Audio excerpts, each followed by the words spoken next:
Hola, quiero ofrecer esta reflexión titulada El hombre interlocutor de Dios. Y hay un marco de referencia bíblico, que es el libro del Génesis en el capítulo 3, de los versículos del 9 al 15 y también el versículo 20. En esta reflexión hemos de procurar que resuene como resuena en toda la eternidad y como resuena en la historia de la salvación y en la historia del hombre, esta pregunta: ¿dónde estás? Es una pregunta que Dios hace al hombre una vez que ha cometido el pecado original. Y esta reflexión va a tener dos puntos fundamentales: el hombre como interlocutor de Dios, y este hombre que es interlocutor de Dios tiene un carácter inacabado y perfectible. En este segundo punto vamos a ver tres preguntas. La primera: ¿el hombre puede perfeccionarse a sí mismo? La segunda: ¿para qué busca el hombre superarse y perfeccionarse? La tercera: ¿puede el hombre sustituir a Dios? Vamos a desarrollar esta pregunta. Vamos a desarrollar también este tema primero, que es el hombre interlocutor de Dios. Tenemos que fijarnos en el número 27 del Catecismo de la Iglesia Católica, que recoge una vocación específica en el ser humano. El hombre como interlocutor de Dios está llamado constantemente a responder a la invitación al diálogo que Dios le propone desde la eternidad. El deseo de Dios está inscrito en el corazón del hombre, dice el texto del Catecismo, porque el hombre ha sido creado por Dios y para Dios. Y Dios no cesa de atraer al hombre hacia sí. Y solo en Dios encontrará el hombre la verdad y la dicha que no cesa de buscar. La razón más alta de la dignidad humana consiste en la vocación del hombre a la comunicación con Dios. El hombre es invitado al diálogo con Dios desde su nacimiento, pues no existe sino porque, creado por Dios por amor, es conservado siempre por amor y no vive plenamente según la verdad si no reconoce libremente aquel amor y se entrega a su Creador. Pablo VI, en la encíclica Ecclesiam Suam, elabora personalmente un tratado sobre el diálogo. En su contenido recoge que el diálogo es un requerimiento interno de amor por parte de Dios hacia el hombre. Según el documento de la Pontificia Comisión Bíblica, titulado ¿Qué es el hombre?, ensayo de antropología teológica de la edición de la BAC, editado en Madrid en el año 2020, nos señala que el hombre es imagen de Dios vivo y está destinado a representar a Dios porque está vivo y es capaz de relacionarse con otros seres espirituales. Lleva en sí mismo los rasgos de lo divino. Que Dios quisiera hablar a Adán a su imagen y semejanza indica que Dios tenía la intención de establecer una relación personal de alianza con él. Dada esta afirmación, encontramos la primera figura del hombre como imagen de Dios, porque es capaz de ser interlocutor divino. En esta figura encontramos el pensamiento del teólogo dominico Martín Gelabert, que se hace respecto a este tema. ¿Por qué Dios ha creado al ser humano a su imagen y semejanza? ¿Por qué la revelación bíblica afirma que el ser humano se sitúa hasta cierto punto a la altura de Dios? El mismo teólogo responde con esta afirmación: Dios quiere al hombre como su interlocutor. Puesto que Dios crea por amor y el amor solo alcanza su perfección en la respuesta consciente y libre del otro distinto, Dios crea un ser capaz de dar la respuesta adecuada a su amor, el hombre. Él es el único ser sobre la tierra que por ser imagen puede entrar en diálogo con Dios. Por su parte, Juan Pablo II en su encíclica sobre el Espíritu Santo recuerda que el hombre en su propia humanidad recibe como don una especial imagen y semejanza de Dios. Esto significa que es capaz de una relación personal con Dios, es decir, capacidad de alianza que tendrá lugar en la comunicación salvífica del Dios al hombre. También el Concilio Vaticano II enseña que Dios invisible, movido de amor, habla a los hombres como amigos, trata con ellos para invitarlos y recibirlos en su compañía. El hombre refleja a Dios, tiene algo de Dios. Lo coronaste de gloria y esplendor, dice el Salmo 8 en el versículo 6. Y en esto la tradición cristiana de modo casi unánime y desde muy tempranamente ha visto reflejado sobre todo el uso de las facultades intelectuales que hacen al hombre capaz de ser interlocutor de Dios, de gobernarse a sí mismo y de dominar a los demás seres de la naturaleza. Pues no es en la fuerza ni en la rapidez, sino en la inteligencia donde se reconoce la ventaja que permite al ser humano ejercer su señorío. Y esta cualidad es sin duda un especial reflejo del Creador, de un Dios que es Espíritu. Tenemos que volver al Catecismo de la Iglesia en el número 29. En él vemos señalado una íntima relación del hombre con Dios, la cual puede ser olvidada por el hombre, y éste mostrarse en resistencia y huidizo ante dicha relación. Esta unión íntima y vital con Dios puede ser olvidada, desconocida e incluso rechazada explícitamente por el hombre. Tales actitudes pueden tener orígenes muy diversos. La rebelión contra el mal en el mundo, la ignorancia o la indiferencia religiosas, los afanes del mundo y de las riquezas, el mal ejemplo de los creyentes, las corrientes del pensamiento hostiles a la religión y finalmente esa actitud del hombre pecador que por miedo se oculta de Dios y huye ante su llamada. El citado teólogo dominico Martín Gelabert trata esta misma característica. El ser humano es interlocutor de Dios. El hombre es un ser creado a imagen de Dios. Dios es la medida del humano. El hombre no se comprende plenamente sino en referencia a Dios. De su relación con Dios proviene la altísima dignidad del ser humano, que tiene sus raíces en el vínculo íntimo que lo une a su Creador. En el hombre se refleja la realidad misma de Dios. Al hacerlo a su imagen, Dios comparte algo de sí mismo con la criatura. Por este motivo, todo hombre posee un valor absoluto e incondicional que va más allá de su aparente caducidad, más allá de lo que tiene de mayor o menor utilidad. Veamos su planteamiento. La creación culmina con la aparición de un ser que es imagen de Dios. El Logos culmina su obra creando a un ser lógico, un ser capaz de responder. La teología ha recalcado que la imagen está en la razón y la libertad humanas. Sí, pero con una precisión. La imagen está en la capacidad que tiene el hombre de ser interlocutor de Dios, cosa que no sería posible sin razón y sin libertad. La capacidad de relación con Dios nos constituye como humanos, continúa el teólogo, hechos a su imagen.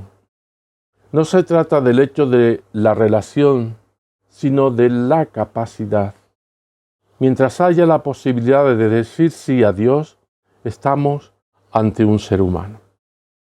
El límite que marca al humano por abajo, y si se puede hablar así, por arriba, está en la capacidad de dialogar con Dios, la cual se prolonga y manifiesta en la interlocución con los otros humanos.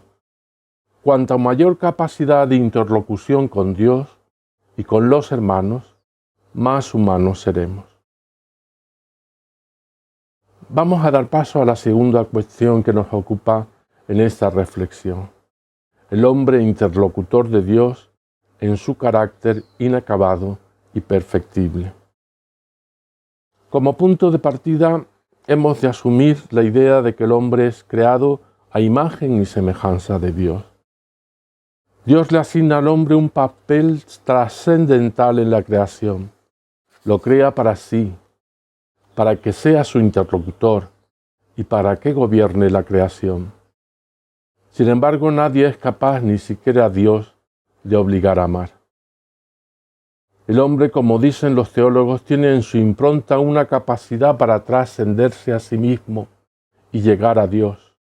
No obstante, el hombre fue creado con una dignidad sin igual, que sin embargo no siente, porque su finalidad no la siente completa. El ser humano creado a imagen y semejanza de Dios lleva una impronta del Dios Trinidad en el fondo de su ser, por ser la huella no de un Dios solitario, sino de un Dios comunión de vida y desbordante de vida. Se traduce en la criatura humana una nostalgia de comunión y de encuentro, como una permanente inquietud, como un no estar nunca satisfecho con lo que es y lo que tiene, como un buscar siempre más que solo Dios puede colmar. El hombre es criatura, pero criatura en busca de comunión y de sentido. Salido de Dios busca la vida en el amor, y su corazón permanece inquieto hasta que lo logra. Ahora bien, teniendo presente el ser la imagen de Dios y esa nostalgia de comunión y encuentro que no le permiten al hombre estar completamente satisfecho, caben algunas preguntas acerca del hombre. La primera, ¿el hombre puede perfeccionarse a sí mismo? Una segunda cuestión, ¿para qué busca el hombre superarse y perfeccionarse? Y una tercera, ¿puede el hombre sustituir a Dios? Vamos a dar una pequeña respuesta a cada una de estas preguntas. La primera, el hombre puede perfeccionarse a sí mismo. Y decimos que por sí solo no puede. El hombre no puede salvarse a sí mismo. No es su autorreferencia. Necesita para resolver los problemas que ocupan su existencia de la relación con Dios, para poder aceptar el amor que le es brindado. Sin embargo, ha de renunciar a su pretensión de aniquilar a Dios, de sustituirlo. Ha de aceptar su fracaso autodeificante. El hombre necesita reencontrarse con su origen y encaminarse hacia su destino, aceptando con plena libertad lo que Dios le ofrece para su felicidad. El Catecismo de la Iglesia Católica en el número 282 afirma: las dos cuestiones sobre el hombre, la del origen y el fin, son inseparables. Son decisivas para el sentido y la orientación de nuestra vida y nuestro obrar. A mi modo de ver, es una cuestión que no queda más remedio que aceptar. La acción creadora de Dios, por tanto, no se ha limitado a poner en marcha la existencia. La obra de Dios en el mundo continúa sin cesar en una creación continua, tal y como lo atestiguan las palabras de Cristo. Mi Padre sigue obrando todavía. La podemos localizar en Juan 5:17. La imagen de Dios supone un dinamismo, un ir realizándola, mejorándola y perfeccionándola. Solo así la realización del hombre es autorrealización, producto de la libertad humana. La realización del hombre exige tarea, conciencia y libertad. En este sentido, la libertad es también una tarea y una exigencia. Ahí se manifiesta la grandeza y al mismo tiempo la limitación del ser humano. Con el Concilio Vaticano II y su teología posterior emerge una mayor comprensión del carácter dinámico de la imagen de Dios. Sin negar el don representado en la creación originaria del hombre a imagen de Dios, los teólogos quieren reconocer la verdad de que a la luz de la historia humana y de la evolución de la cultura, la Imago Dei puede ser considerada en un sentido real todavía en desarrollo. Según Martín Gelabert, el ser humano no es solo naturaleza, es constitutivamente histórico. Lo que somos tenemos que realizarlo y asumirlo personalmente. El hombre es proyecto de sí mismo. El ser humano es un camino, un ir haciéndose cristiano, un asumir consciente y libremente el amor de Dios, respondiendo cada día a ese amor. La meta de todo hombre, su plenitud es Cristo, ser como Cristo, ser otro Cristo, responder a Dios como lo hizo Jesucristo. Cristo es el hombre que acepta plenamente el designio del Padre, el que hace la voluntad del Padre su alimento, y así lleva a su más alta cumbre las posibilidades del humano. Por eso todo hombre está llamado a revestir la imagen de Jesús para encontrar en su seguimiento su más alta estatura de hombre, que no es otra cosa que la de ser semejanza de Dios. Así pues, la condición de imagen hace que solo el hombre que ama realice la imagen. Si Dios es amor, el hombre no será imagen más que si realiza sus potencialidades del amor constitutivas de su ser. La imagen hace posible que todo hombre sea el vivo retrato de Dios y por tanto un ser sagrado como Dios. En resumen, el hombre es imagen y semejanza de Dios, es don y tarea. El hombre es perfectible porque es un camino por recorrer, un proceso histórico que realizar. La tarea y camino del creyente es acercarse cada vez más a Cristo para que los hombres puedan ver en Él a Dios, puedan ser también su interlocutor. La segunda pregunta, ¿para qué busca el hombre superarse y perfeccionarse? La experiencia de dolor y fracaso, de sufrimiento y de muerte, de limitación y finitud, hacen del ser humano un hombre en proyecto, que busca realizarse, que busca su felicidad y que busca su infinitud. Hay en el hombre un deseo de eternidad. El hombre, a pesar de conocer demasiado sobre sí mismo, sabe que sigue siendo un perfecto desconocido en cuanto que él mismo es un evento inacabado, abierto al futuro. El hombre es proyecto y en cuanto tal, solo se realiza a partir de las múltiples relaciones que es capaz de establecer históricamente con el otro, con el ser humano, con lo otro, el mundo, y con el otro en mayúscula, con Dios. Según esto, el deseo de vivir para siempre es una cuestión que revela de manera contundente la tensión de la naturaleza humana hacia la trascendencia.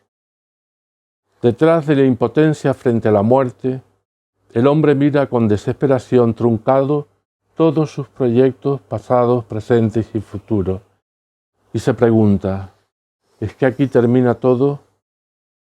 Y seguidamente se responde con una exclamación. No puede ser que todo cuanto he logrado y quiero lograr se acabe con la muerte. A pesar de que es consciente de que la muerte le aniquila en sus pretensiones temporales, es consciente de que este evento le abre la puerta hacia una esperanza aún no experienciada, pero deseada desde siempre, la esperanza de vivir después de la muerte. El hombre es una criatura y comparte con el resto de la creación el carácter dependiente, limitado de todo lo que existe. Pero el ser humano es una criatura especial. Su limitación no significa necesariamente ser razón o conclusión. El hombre se distingue del resto de lo creado por su racionalidad y por su libertad, por su capacidad de apertura y deseo prácticamente ilimitado. Como decía Zubiri, el hombre es una manera finita de ser Dios. Aún así, el ser humano no se conforma con ser una simple criatura porque quiere ser más. Nunca se conforma con lo que tiene. Hay que analizar de alguna manera algo que es constitutivo en el ser humano, su hambre y sed de trascendencia. El hombre vive en la esperanza de ser más. Un profundo anhelo de vencer el tiempo y la muerte preside su vida. Todo ser humano es la expresión de una esperanza o de una tragedia. O el espíritu del hombre se dilata o se contrae. Y en la contradicción del ser no puede haber paz ni complacencia. La alternativa es esta: esperanza o desesperación. El ser humano como individuo y como comunidad humana sabe que, paradójicamente, al mismo tiempo que cultiva la paz, también provoca la guerra, que al mismo tiempo que lucha por la justicia, también genera injusticias. Sabe que detrás de todos los esfuerzos por alcanzar lo mejor para su vida y la de sus comunidades, siempre queda una intuición de que algo pudo o puede ser mejor. Y vamos a situarnos en la tercera pregunta. ¿Puede el hombre sustituir a Dios? Esta siempre ha sido su pretensión, su tentación. Seréis como dioses. El texto de Génesis 3:5, que dice: Dios sabe muy bien que el día que comáis de él, se os abrirán los ojos y seréis como dioses, conocedores del bien y del mal, fue una trampa para el ser humano. El ser humano no se percató de dicha trampa. La serpiente no dijo: seréis como ese Dios que os ha creado, sino que dijo: seréis como dioses, conocedores del bien y del mal. El ser humano escogió en su libertad ser como otro Dios, ser conocedor del bien y el mal. De alguna manera, fue víctima de su propia libertad. El hombre escogió la finitud frente a la eternidad. La finitud del ser humano resulta evidente en todos los niveles, en el orden físico, psíquico y espiritual. Es entitativamente un ser contingente, inacabado, llamado a la autorrealización. La persona humana es, por tanto, un ser que trasciende la realidad, capaz de trascenderse a sí mismo. Comparado con el animal que dice siempre sí a la realidad, incluso cuando lo teme y rehuye, el hombre es el ser que sabe decir no, el asceta de la vida, el eterno protestante contra toda mera realidad. El problema del ser humano es que comprendió erróneamente el ser imagen de Dios. Ser imagen y semejanza no implicaba igualdad o paridad con respecto a Dios.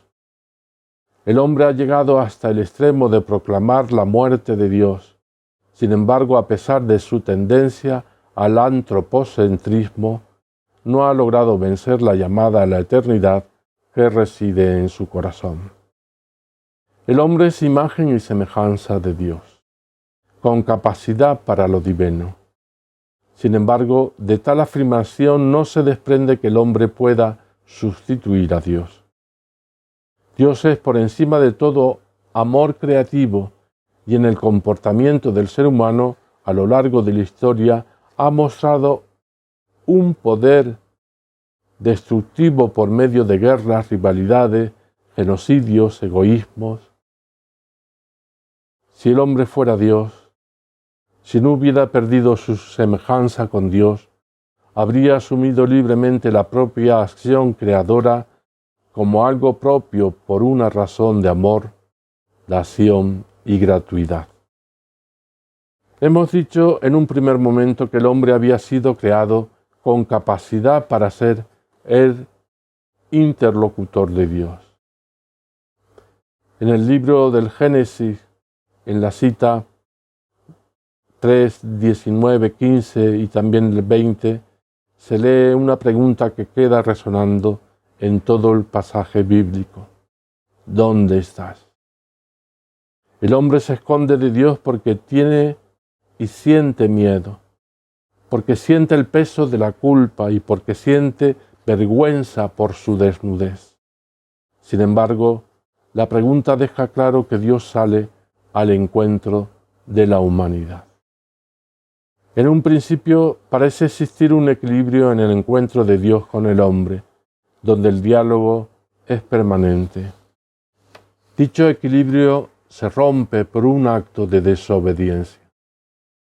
El pecado entra en la humanidad haciendo caer el estado de gracia primigenio. Se rompe en el hombre su estado de semejanza, no así la imagen de Dios. De todas formas, el hombre no asume su responsabilidad, sino que la proyecta sobre la mujer. La mujer hace lo mismo con la serpiente que le incitó a comer, pero son ambos, la humanidad entera, los autores de la desobediencia. El relato deja ciertas pistas que son elocuentes. El ser humano, instigado por la serpiente, quiere absolutizar su vida, quiere absolutizarse a sí mismo y apoderarse de lo creado como un ser divino, prescindiendo del Dios creador. A la vez, la experiencia de la alteridad se muestra en que el otro es peor que yo. Esto sí que explica muchos males en la historia de la humanidad.